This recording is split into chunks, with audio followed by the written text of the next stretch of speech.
Hey guys, welcome back to another Trekyards away mission in the shuttlecraft kind of podcast thing. I like it, yes. We are in between steps, we are carpooling, we are podcasting, all in one great video. Indeed. Yeah. In Canada. Oh, Canada. You are totally awesome. Those aren't the lyrics. Yeah, awesome. Yeah. Hey guy. Anyway, I'm Captain Foley. I'm Connor Coggins and Stuart. You have a great topic that you thought up today. What is the topic?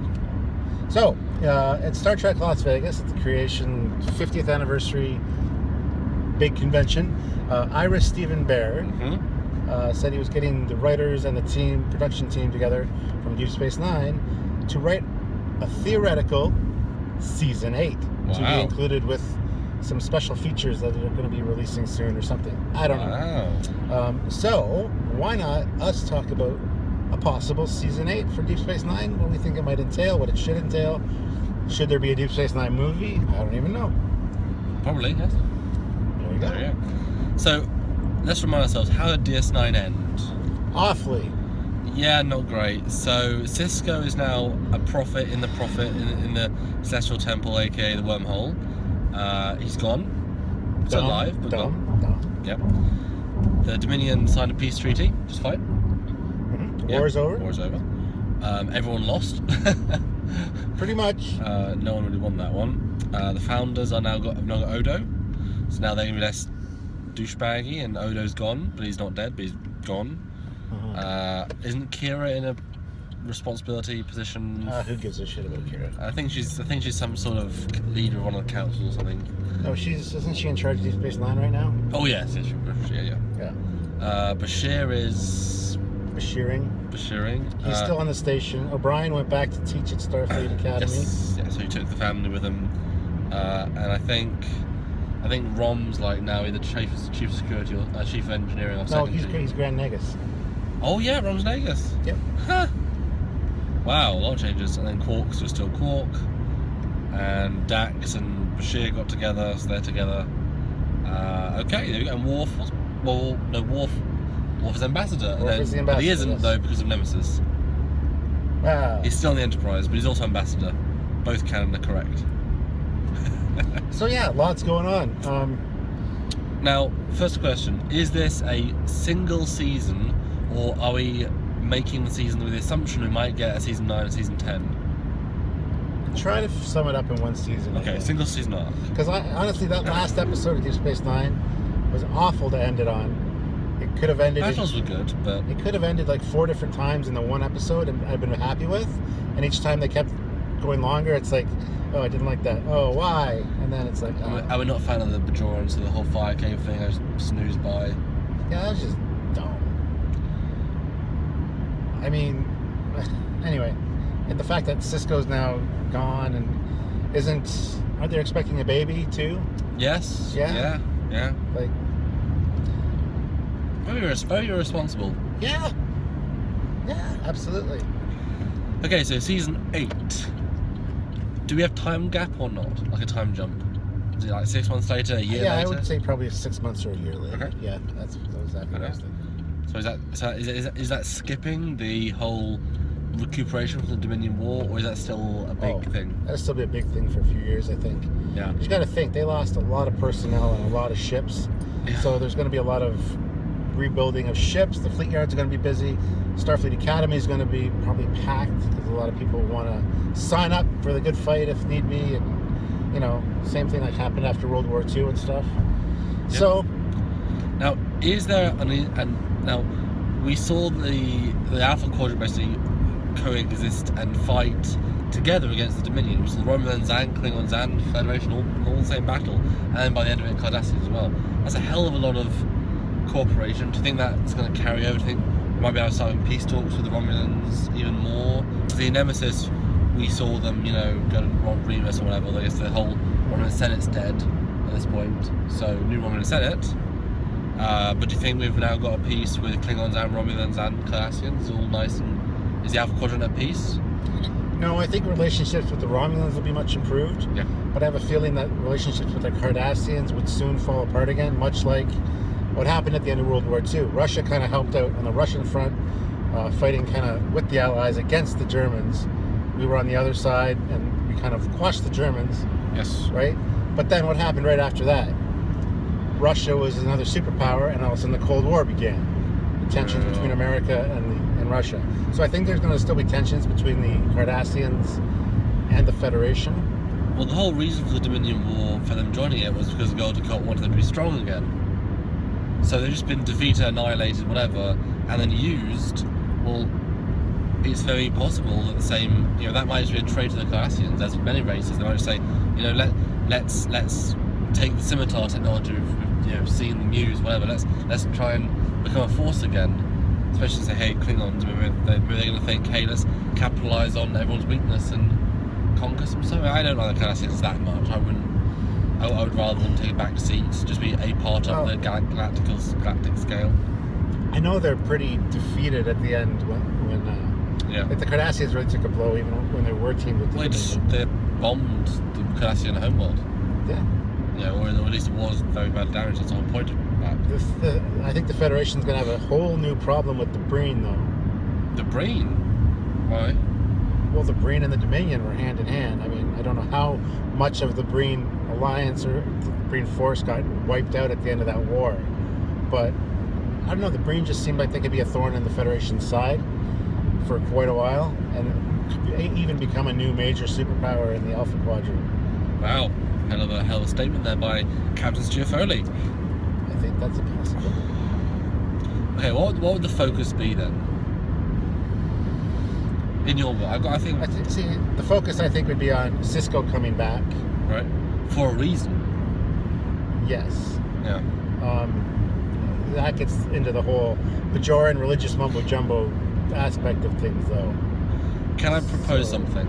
Of course. So he's a founder now, not a founder, a ascended being. That's Stargate. No, he's a prophet. Thank you, prophet. And they've talked about in their flash forward dream things that they are non-linear. So what if Sisko sees, because he's now in that same realm, he can see all of time. What if he sees temporal Cold War interference? Linking into stuff, because it's not the best thread ever, but in terms of a reason, if you've never really seen time travel in DS9, how interesting would it be to link Enterprise and DS9? Because that's a weird linking, Enterprise and DS9. But you've now got this season after Enterprise is finished. Let's give Enterprise some more credence. Let's relate it back to something. Let's have Sisko suddenly appearing a year later to the day of the Dominion War, and he appears on a Defiant clone. They've already got USS Defiant. There's another USS Defiant, and he's in a stasis pod or something, and it flies into Deep Space Nine airspace, whatever, or even further away, whatever. And no, even better, they find a Defiant clone with him in stasis at the corner of part of our quadrant. Just a random ship finds him, just a random Federation ship, and the subplot would be that he accidentally went the wrong part of time. There's a battle that's going to take place at the end of the season with a temporal Cold War faction, but they managed to interfere with it, so he went like 6 months too early, and that's the season. But he can't remember because he's out of temporal sync, like Picard was.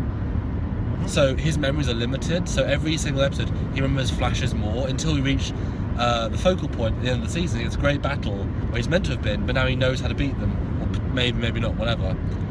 So it's a sort of time travel-y, paradoxy season, but it explains why he's back. It's a big reason. That's interesting. Yeah. I like the tie-in with Enterprise. That's amazing. Now we got to quantify too. Maybe this is more than 6 months or a year, because let's assume that Deep Space Nine did get destroyed, and is it the new Deep Space Nine we're talking about? I would rather not. I think not, because it's ugly, and usually when something comes about like this, it kind of squashes all of the extended universe and stuff. besides, they wouldn't want to make. I mean, building a DS9 season 8 and destroying DS9 was basically just DS9 reboot. Then what's the point to reboot all the sets? There's no point to change it. True. What I like that they're doing for DS9 season 8 would be DS9 is just a small part of it. It's more of a galactic, like we got for the end. The battles were taking place somewhere else. What if though the Defiant that Sisko ends up on is actually the Defiant from the final episode, but then gets sent back in time? He has to send himself back in time or something. Maybe like there's two Siskos at one point, because Sisko from the present is brought back, is in the fight, but then Sisko from the past comes in, but they have to send him back, the first version back on the Defiant to make it like a paradox. So it's actually the same Defiant. So they lose the Defiant, but they still have the Defiant because it's been brought back in time. So you think it's a clone of the Defiant, but it's not. It's the same Defiant, just from the future.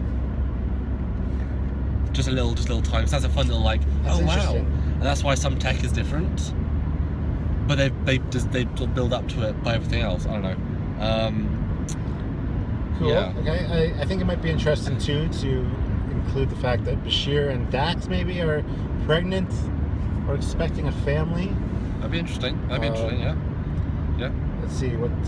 Let's try to talk about each character. Bashir, Brian, I would guess that he is helping to so he was happy as a academy professor, but in his spare time, because Keiko's off doing some interplanetary tour, so he was been drafted by an engineering group on Earth to design, maybe a DS9 retrofit, a really exciting. He couldn't say no. So he's actually now travelled to DS9 to test a new ship, test some new tech, and he happens to be there during this time, and he stays there, like Worf, happens to have been picked up, right place, right time. Or now maybe he's helping construct another station on the other side of the wormhole.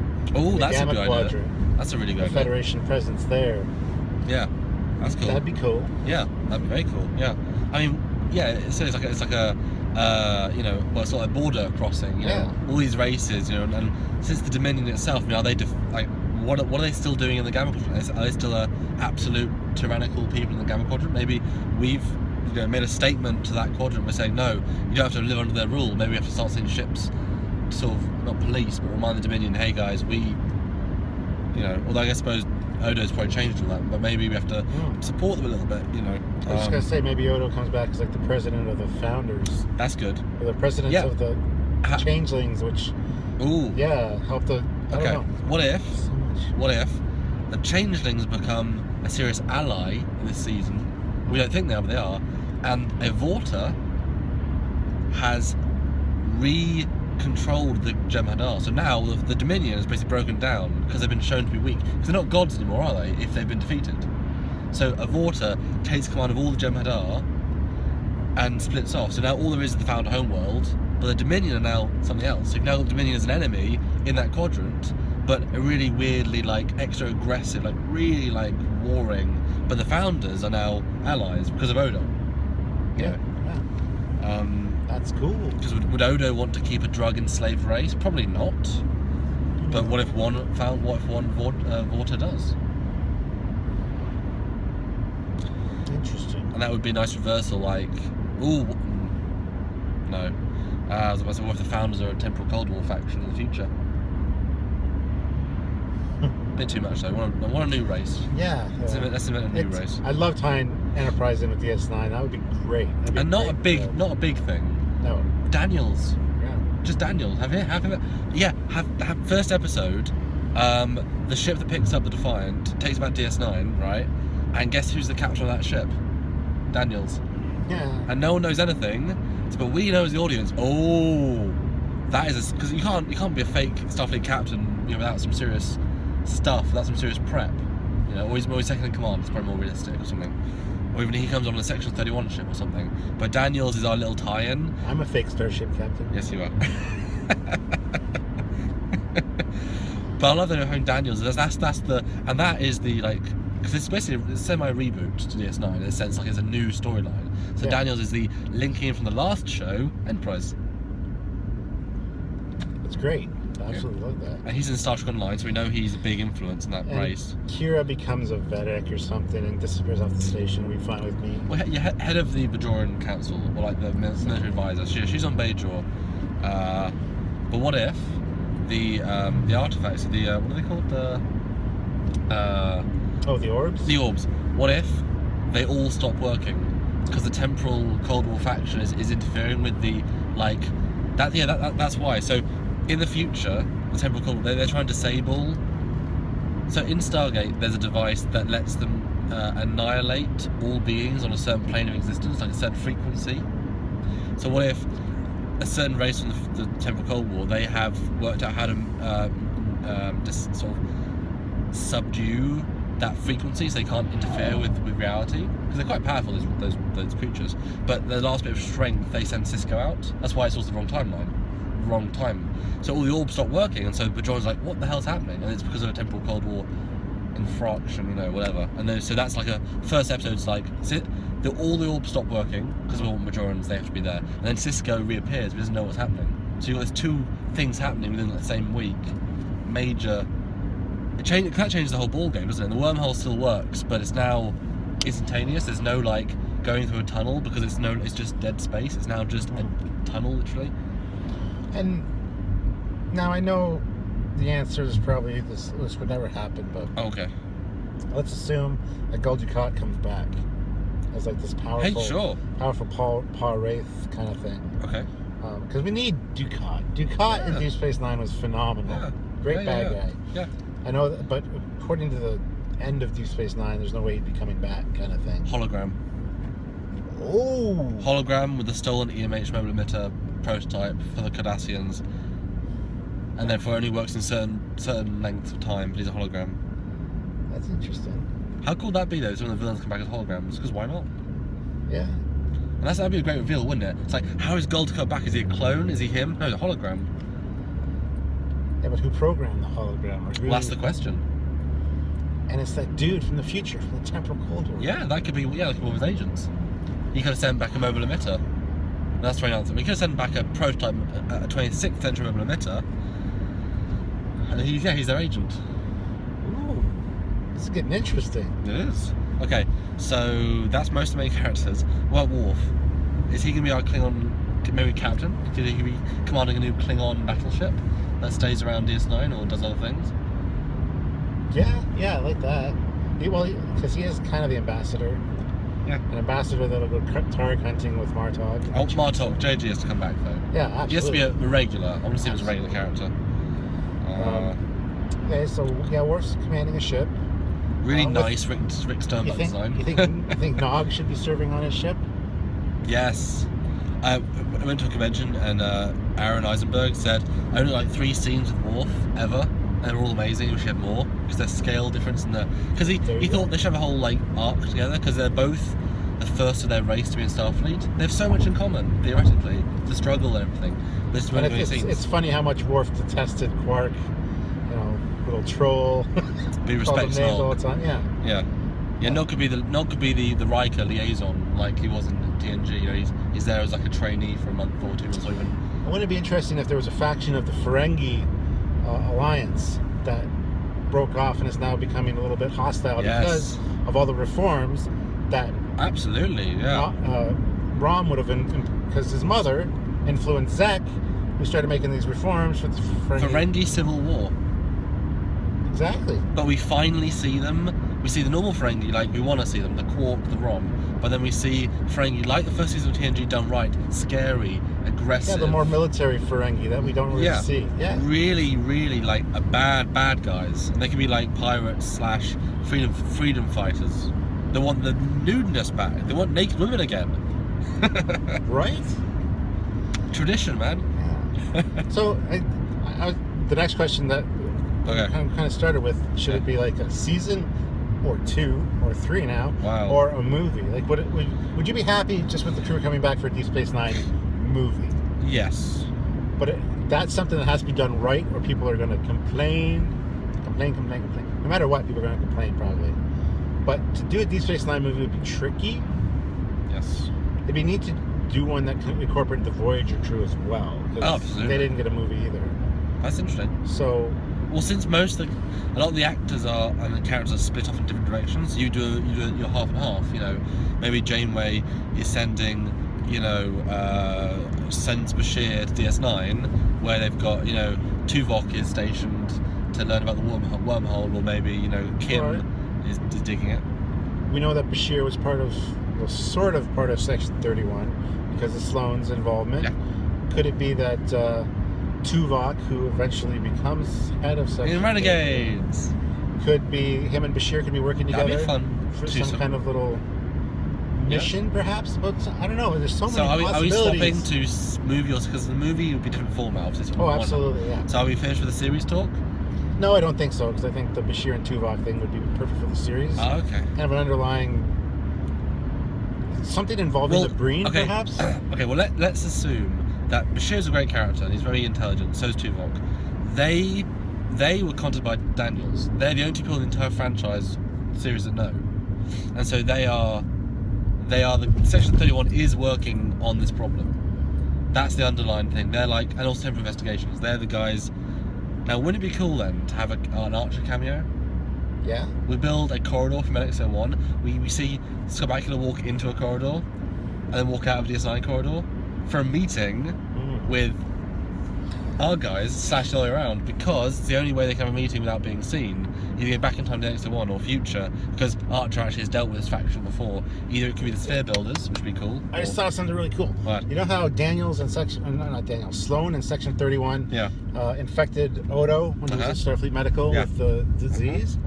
What if Sloan was actually a temporal agent like Daniels, who knows that the Great Link and the Changelings eventually become evil again, and so he went back to stop that, didn't succeed, and now something happens, and Odo's the leader of this evil faction. Evil Odo. Odo has become infected with something and become evil, and the Changelings are dangerous. We know that. Maybe they start rebuilding the Dominion. It'd be cool to have that tie-in with Sloan kind of being temporal agent. Would be neat. I don't know. I think that the thing about Daniels is he's from the 29th. Well, he's from the 31st century. Where I would rather have Sloan be like a 29th or 27th. So like a one-off travel. So that's why he's stuck in our time. So he's been sent back. So he hasn't got the resource of Daniels. He's so far back that he's having to deal with it. He's having to make this organisation or even join it, whatever. So that virus is his. I know what's going to happen. It's my one chance to defeat them. But obviously it's thwarted. Rather than Daniels, where you can just pop in and out. So it's like a previous, or even an earlier faction of Earth, or a sub-faction from the past of Daniels. Because Daniels needs to be like he still has the same abilities, to pop in and out and die if need be, because he does die in the show. But do you want Odo to be an evil guy? Is that one of the big reveals at the end then? I think that would be very unexpected. Yeah. Or Bashir, and that's why Sloan was trying to reel in Bashir, because I can see Bashir with his genetic alterations, because usually they go wrong, as we see with the augments, right? What if his goes wrong later in life, and he uses his genius to... Problem is, both Firefly and Farscape killed the main character as their final hurrah, and it annoyed me no end. I didn't say kill him. No, I understand, but making him evil, like, there's a certain way that can go. If he's actually evil for evil, you can't either let him live or let him be in jail. Like, turning him is as good as killing him, making him a villain. I would say keep him good. Odo's different though, because Odo, the link is affected. He just has to be really absorbed and then be okay again. Okay. So who is the? Do we already know the temporal agents, or are the baddies who are changing the future, the present, or are they a new force we haven't seen yet? Or should they be new, but we see them like in one meeting with an example of the Nazi guys and the Sphere Builders, and so they're new, but they do reference all the old ones? Yeah, let's make them new. Okay. But let's have them maybe working with the Breen now. Yeah, I agree. Yeah. The Breen is as Indy of this time. Yeah. Yeah. And I want to see a Breen. I want to see what they look like. Okay. I really do. Okay. Lose the Princess Leia, Boba Fett. That came first. Mask. That came first though, so. I know, but lose it. I want to see what a Breen looks like finally. Yes. That'd be fun. Not Boba Fett. Sorry. I forget what her name was. Leia Organa Solo. I have the toy. Yeah. And the bounty hunter's name that she was dressed up. Yeah. Off the top of my head. They have strange names in Star Wars. They do. Difficult to remember some of them. Okay, so do you like the idea of the final episode being this big temporal battle where we see this paradox, and then presumably they win, or they don't win? They lose. The movie. Ready? The movie. So the end of the season, DS9 is destroyed. Sisko goes back in time, but he's in a loop. Daniels leaves in the middle of the most important battle. We lose more ships and one temporal explosion than we've seen in all DS9. Like, it is like anarchy, and yet one ship comes out the baddie ship. End of season, and they say DS9, The Reckoning, the movie, will come to cinemas next year. Story being, these Temple agents have successfully destroyed the Federation. The only people left are Captain Braxton and the Relativity. The only people who can survive that much change to the timeline is Braxton. And that is why that timeline, that 29th century guys were created, was for that incident. It's a whole paradox thing. But then the movie starts with the Relativity. But it starts with Relativity during the Voyager episode, they have Seven and Janeway on board. Because they're so interfering that it ripples back all the way to them. So actually, we start off like a Voyager tie-in. We have Janeway and Seven are great characters. We have them on board.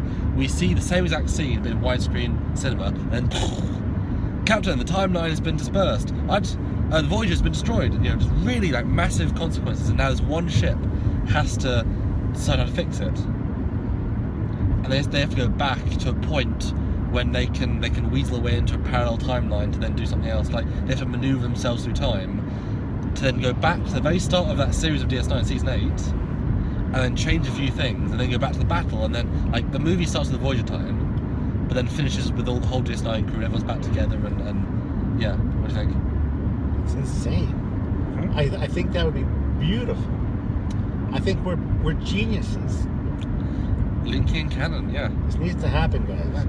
But the joke could be, because Daniels is from the 31st century, it's from the future of the future of the future. He knew what was going to happen with Braxton, so he let it happen. That's why he left. So he comes back and says, right, everything's fine. So then like punchline is, this is always going to happen because we're for the future of those guys. It's like, it's just the timeline. Like, it's just, that's the bullshit that had to happen to save the timeline. Interesting. Yeah. But I like doing, because I mean, we've said so many times, the time ships are not affected by any of this. That's their mission. You know, so obviously they still exist to go back and change things. That's the whole point of them. And that's why they didn't fix the Narada incident, because the Narada disappeared off their radar because it's in a different reality. Yes. Because otherwise they would have fixed that. But what would the movie storyline be though? Like I like the idea of Braxton and then resetting, but they start out. They go back to Deep Space Nine right after the events of the last episode. Which perhaps of our season or no, their of season? the season of season 7. Okay. The official already ended. Yeah. And you know how you have Jake and Kira at the window and they pan out? Yeah. Have him walk up right behind them right after that moment. Who? Braxton. Right, yeah. And somehow they've got to prevent the events that happened in our season 8 from happening. Ooh. Yeah. And the only way they can do that is to contact Cisco and so he brings them out. And the wormhole aliens. He brings them out, but the Braxton crew Relativity, that's interesting. He triggers it, yeah. Huh. That's fascinating. I don't know. I think that's great. Interesting. We got like 20% battery life though, so okay, we should probably. But okay, that was, I believe, our discussion. We should do this more often. This was a really interesting discussion. These hypotheticals are good for podcasts, absolutely. Yeah. What do you guys think? What do you think you could add to this, or what do you want to see for season 8 from Deep Space Nine? And seriously, Tess, do you want to see this? I want to see this. I'm picturing it in my head as I say it. I really want to see this. Even in comic book form would be awesome. Yeah. You know? And I think we were too canonistas about this. I think so. They're not going to link it all. They're not going to do this. But no. I don't tend to like contrived tie-ins, but this would work. Temporal Cold War would work with that. It'd be a... And at the end of the movie, Team Trekyards comes in and saves the day and sets everything to rights.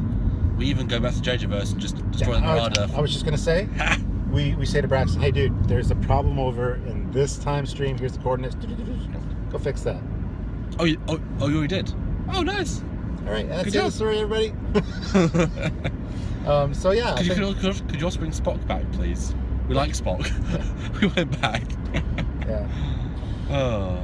So yeah, hopefully you like this little hypothetical of what could be and what maybe should be. I don't know. Well, I'm sure you guys all have great ideas, even expanding on ours. Yes. You thought of some great stuff, absolutely. Thank you. So looking forward to hearing what you guys think. Yeah. So if you like the video, please click the like button. If you want to subscribe, that always helps us because you know what we're making all the time. That helps us out. don't forget about in the description below, there's a link for Patreon. Yes. That's the monthly service where you can help us out on a monthly basis. I mean, so many YouTubers use it because it's so important to what we do to keep us going. Or website, Trekyards.com. Donate what you can. There's a big button that says donate. Please click it and give what you can. $5, $10, $1,000, wherever you want. And as always, share the video. Share any Trekyards videos you guys enjoy yourselves, so other people will enjoy them as well. And not everybody knows that we exist. So yes, and thank you again for Mission Canada supporters. You got us here to work together again. It's so great to hang out and have these fun chats, even carpool chats, which are quite fun. Yeah, absolutely. So until I was going to say. So until next time, you owe me a beer. I am Commander Cockins. And I'm Captain Foley. See you next time. Bye, guys. Bye.